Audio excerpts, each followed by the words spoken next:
Hello everyone, again welcome back to my mini vlog. তো আজকে আমি আবার চলে এসেছি what I it in a day video নিয়ে।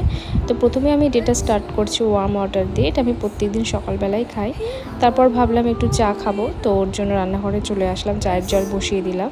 দেখো চাটাও হয়ে গেছে। আমি এখানে পপ আর বেকারি বিস্কুট দিয়ে খাবো। তো এখানে বসে বসে আমি চাও খেয়ে নিলাম। তো তারপর ভাবছিলাম যে ব্রেকফাস্টে কি খাওয়া যায়। তো ওর জন্য দেখলাম ঘরে ব্রেডও আছে, ডিমও ছিল। তো ভাবলাম ডিম টোস্ট করে নিই, সিম্পলের মধ্যে, অত ঝামেলা নেই। ওর জন্য রান্নাঘরে চলে এসেছি আবার।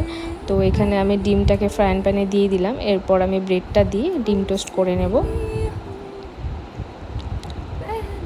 তো দেখো এবার আমার ডিম টোস্টটা হয়েও গেছে। তো এখানে আমি এটা দিয়ে ব্রেকফাস্ট করে নেব আজকে। তারপর আমি একটু বাইরে বেরিয়েছিলাম কাজের জন্য।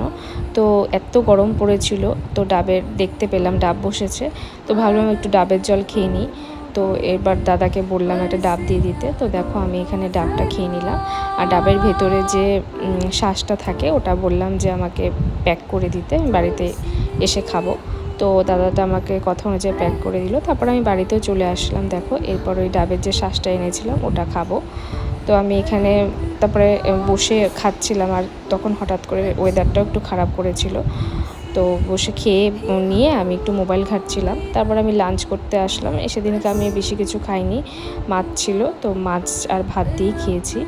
তো আর আমার মা এটা মাছের কালিয়া করেছিল, ভীষণ টেস্ট হয়েছিল খেতে। তো লাঞ্চে আমি মাছ আর ভাত দিয়ে খেয়েছি। এরপর একটু আইসক্রিম ছিল ঘরে, ভাবলাম আইসক্রিম খেয়ে নিই, কারণ গরমও ছিল। তো এখানে আইসক্রিমও খেয়ে নিই। এরপর আমি দুপুরবেলা একটু রেস্ট নিয়েছি। তো বিকেলবেলা উঠে একটু খিদে পাচ্ছিলো, তো ভাবলাম কি খাবো।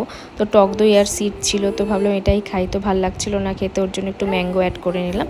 আর রাতের ডিনারে ছিল রুটি আলু ভাজা। তো দ্যাটস ইট, বাই।